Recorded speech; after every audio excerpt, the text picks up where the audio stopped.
Welcome to the SLAB. I'm Angie. And I'm Nathan. And we're here to talk about all things video and photography. We're a husband and wife team out of the Inland Northwest, coming to you specifically from Spokane, Washington. And we own a visual storytelling company where we do a lot of video and photography, and that's the stuff we want to bring to you. Yep. So what are we talking about today? Today is a hot button in our marriage throughout, actually. We're going to talk about the iPhone and a big leap that Nathan recently took. Well, yeah. I mean, okay, so we're talking about phones, right? And so almost everybody has a phone, right? And everyone usually has a preference, Android or Apple. And for me, since I've had a phone, I mean, my history is like, I think I got my first phone back in 2000. I think it was around 2000. I was in college, if I'm dating myself. But I had one of those Nokia phones, right? One of those, it was a blue Nokia phone. You could play. It flipped? It was a flip phone. No, it was one of those solid solid ones. You could play Snake on it. That was like the game that had Snake, and I forget. Still play Snake on a phone. Yeah. So, some things never go away. Yeah, but it had prepaid minutes. And then eventually I got an AT&T plan, and that turned into Singular and all that. But so that was, pre-Android, of course. But yeah, and then ever since then, I had like a Sony Ericsson phone for a while, and then Motorola, and then I think Android came along, and I think it was mainly Samsung phones after that. Usually the flagship phones every 2 to 3 year cycle, whatever it is, and yeah. So that's kind of my history with phones. So yeah, why did I change phones after 20 plus years? And let's just be clear on this, Nate. Like, all right. Since we've been together, we've been married almost 10 years. And I have always had an iPhone. Yeah. And this man has given me a hard time throughout of why don't I have an Android? Android's better. It's customizable, all these things. And I've just really enjoyed an iPhone. I had no reason to change over. And then he convinced me at one point when it was time for an upgrade. And the two most miserable years of my life, okay, exaggeration, right? But truly, I did not care for my user experience with Android. I just could not wait from the very beginning. Like, I think we committed to some 2-year plan or something. I was back in the sweet, loving arms of iPhone after that. And so, I mean, a month and a half ago, I could not believe the words coming out of Nathan's mouth. He shocked me. He's not a shocking man. And what did you tell me? I want to get a iPhone 15 Pro. So why? What was it about the iPhone 15 Pro that made you convert? Okay, well, all right. So there were a couple big changes in the 15 Pro specifically. That was finally enough for me to go, okay, because like kind of what you were touching on is like once you get in an ecosystem, like a lot of us don't want to learn something new because we've got what we got. We got our routines, where stuff is, we know how to find stuff on the menus and all that kind of stuff, and we can do what we want to do with it, and and so I think that was part of your hesitation on the Android. But the reason I switched is a couple things, and so that's what I want to talk about today. Is why did I, as a filmmaker, because that's our bread and butter is filmmaking, why I switched. And the biggest the biggest thing for me is that they allowed ProRes, which I think you could shoot ProRes on the last generation phone, but you could shoot an Apple log. So ProRes, which Apple log. So for those of you not familiar with ProRes is a codec that has a lot of information, and there's a codec. I'm sorry, what? Yeah. I'm sorry, what? So just so you know, anybody that's listening, I half the time have no idea what my husband is talking about. So can you please, what is codec? Yes, I'll translate. So it's basically like a format that you record into, and some formats are more compressed and they take less data so that the files are smaller but still look halfway decent. Okay. But if you're going to edit something, especially if you're going to do things with colors or other manipulation, you want as much information and data as possible. Yes. And I've heard you say this before, like the more data the better. because then you can do a lot more with it. For right? as an editor, As an yeah, editor, yeah, okay. as an editor. But I mean, if you're just gonna share it with friends and family or throw it on social, then Right. recording in ProRes is probably not your best option. So you have the codec, right, which is ProRes, and you can shoot a couple different forms of that of ProRes. Some are higher data rates, some are medium or lower data rates. So you have LT and I is the lower data rate. Anyways, and then you have um, the shoot, I'm spacing here, the ProRes 422 and the Apple log. And so the log gives you all the information that the sensor is putting out. And again, if you're editing, that's a preferable thing. So that was the main thing, because that's the first time a phone could ever do that. And that paired with the Blackmagic camera app. So if you're not familiar, Blackmagic Design is a company that I love personally. I use their cameras, and I use DaVinci Resolve, that's a whole nother podcast. I switched to DaVinci Resolve after 12-15 years of Final It's another Cut Pro. conversation. Yes. That'll be another podcast. But yeah, the DaVinci Resolve and their cameras, and they do a lot of studio focused equipment. But their app that they have for this phone makes it incredibly powerful, because it gives you customization of everything that this phone is capable of. It puts that in a menu and gives you control over that, which you can't even do in the native Apple app. And it's funny, because when they shot the promo for the release of this phone, they did a behind the scenes video of that, which Apple never does. And even in the behind the scenes, they were using probably a test preview version of the app to shoot their own phone commercial for this phone. They were using the Blackmagic camera app. So Apple themselves was, because it's such a great app. I mean, Blackmagic Design, the menus are great and the app is great, and that's what truly makes this powerful, because it gives you access to all the flavors of ProRes and Apple log, and you put LUTs and control the lenses and all that. And that'll actually be one of our later episodes, is going to be on the Blackmagic camera and some of its competitors and how we landed there.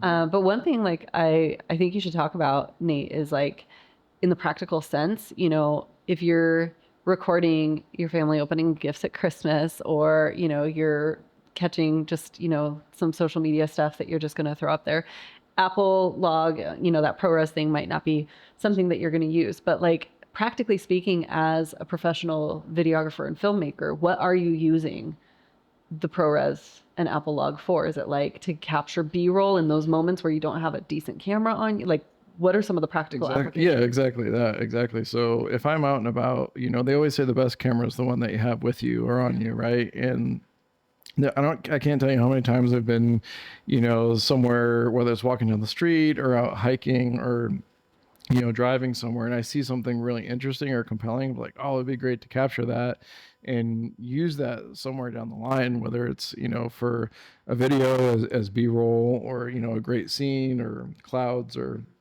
whatever it is. And the ability to pull out, my phone, which is with camera that can record that quality, is just like, it's amazing. Because I mean, I can't tell you how many times that's happened, to me, because this is the thing that you always have with you, right, is your phone.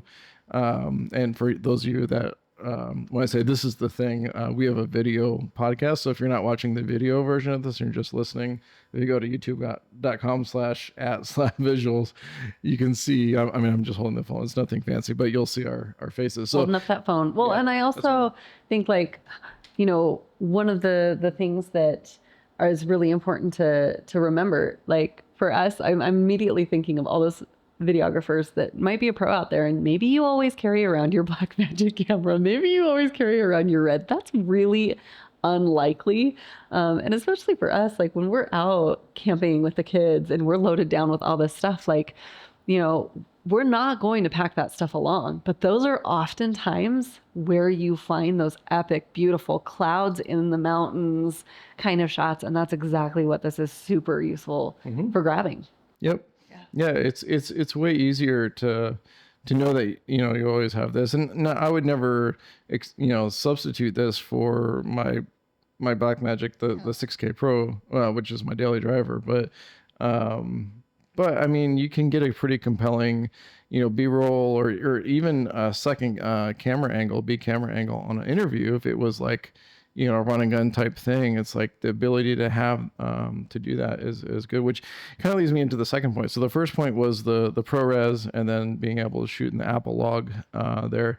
The second thing is peripherals and USB-C. USB-C is a big deal because up until this generation of phones, everything had been the lightning cable, which is pretty outdated at this point, and the whole world has kind of moved to USB-C.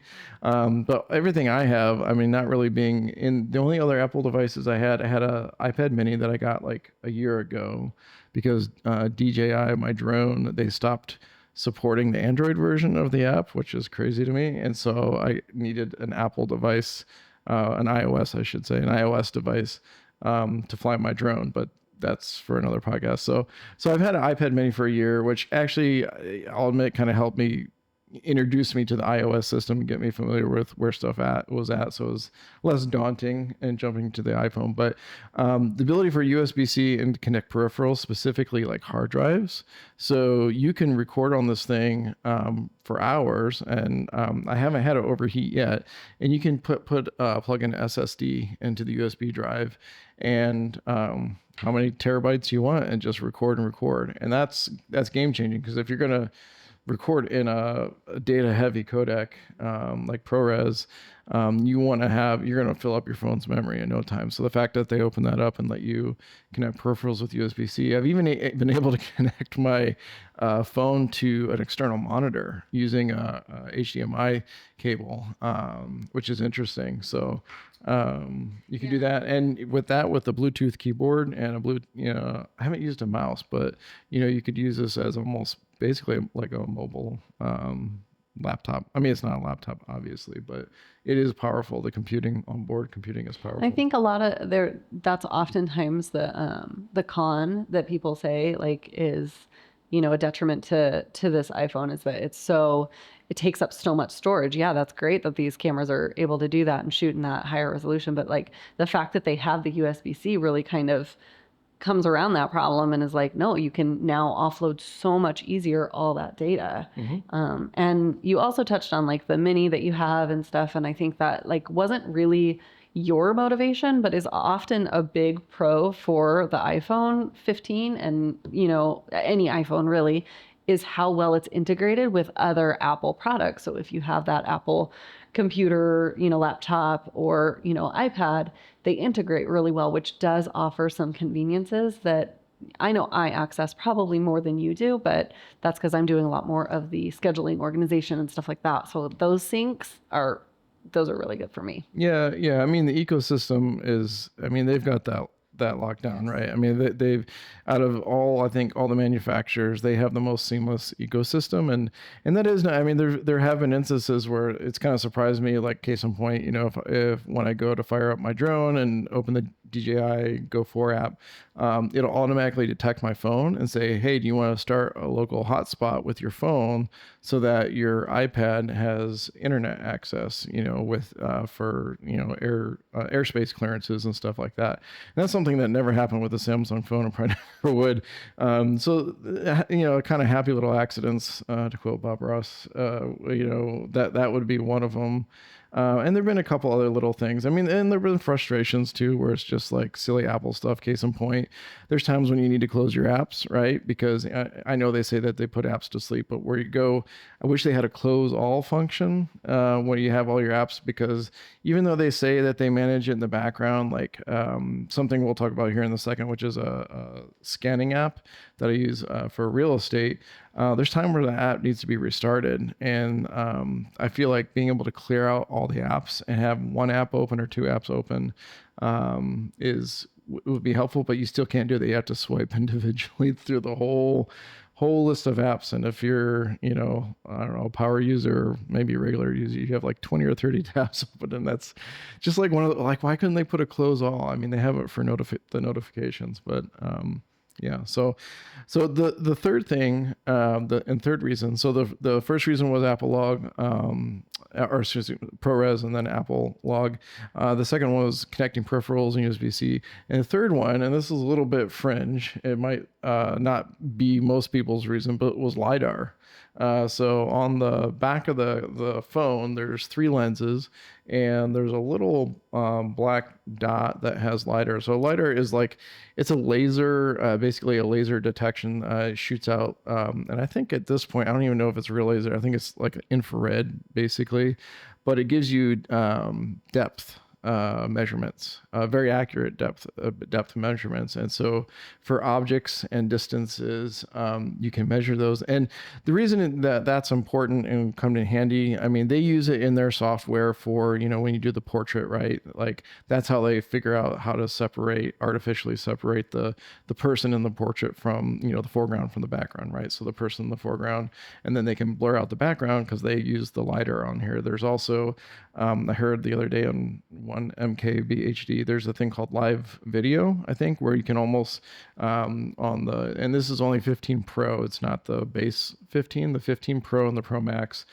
These 2 lenses on the bottom, they use them to give almost like a 3D vision, so you have parallax, and they also use, I believe, the LiDAR as part of that.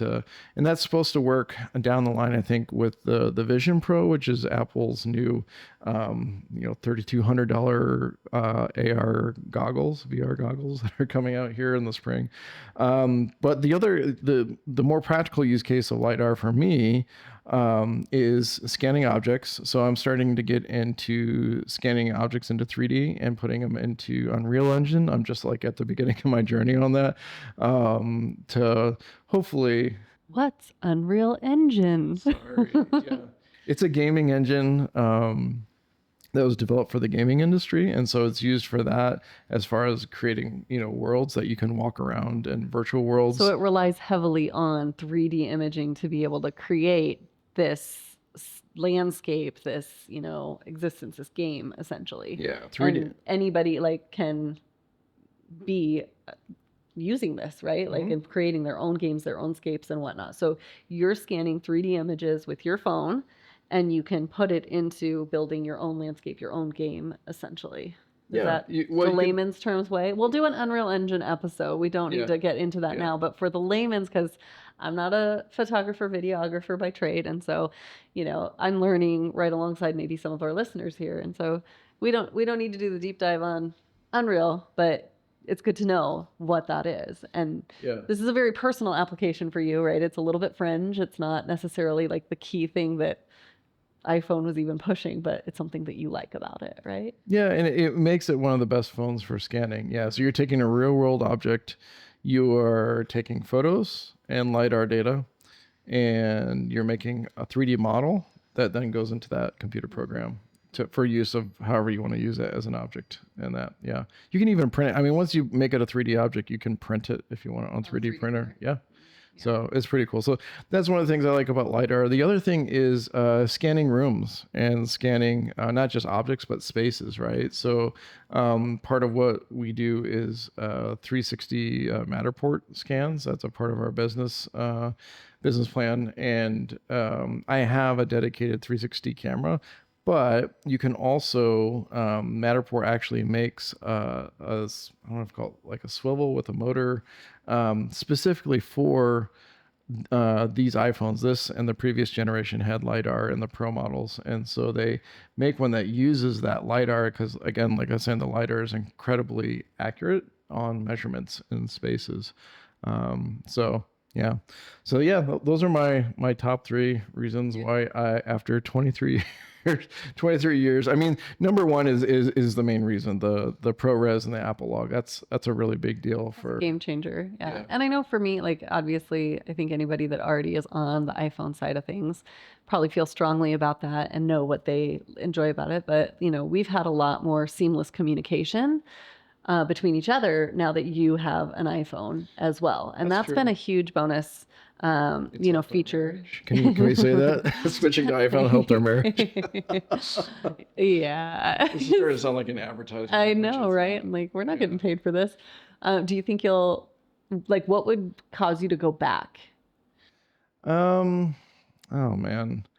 I don't know. I think I don't see Android phones like Samsung isn't.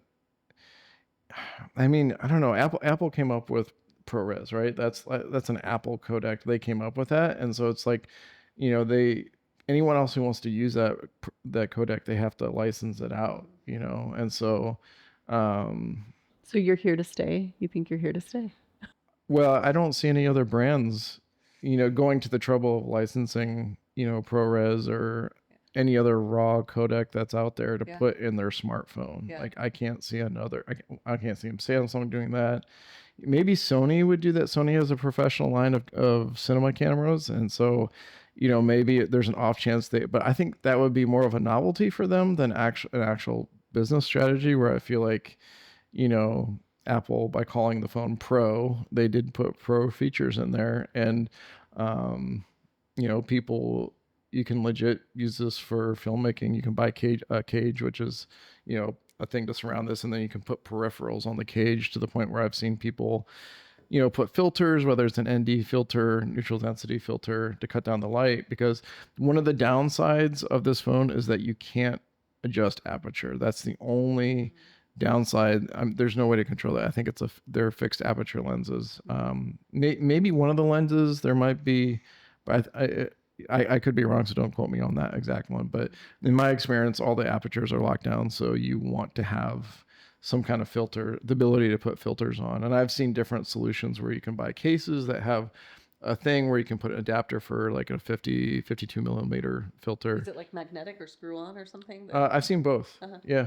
I've seen, I think Polar Pro, I think, was one of the companies. It's not cheap. I mean, you're talking, just for the case and the adapter alone, you're over $100, but I mean, the phone's not cheap either. I mean, that's another thing we haven't really touched on, but I think that's, generally speaking, one of the cons of the phone is the price point once you get in, but the payoff is, I think, a lot of that seamless, like you said, that ecosystem of being able to, integrate it with other systems, and just the level and degree, and like it's only going to get better. And I think, that's the hope, at least. And, we'd love to hear from people if you have an iPhone 15 Pro, like what you're enjoying about it, what you're not enjoying about it. I mean, we're only a month into this relationship. I haven't upgraded yet. I don't see a need with the things that he's using. It makes perfect sense, but for me, not really. But we'd love to hear from you, and, feel free to correct us if there was anything that we said that wasn't fitting. We're here to have that conversation. Yeah. Have you noticed anything? So you have the iPhone, I think 14, right? Mm-hmm.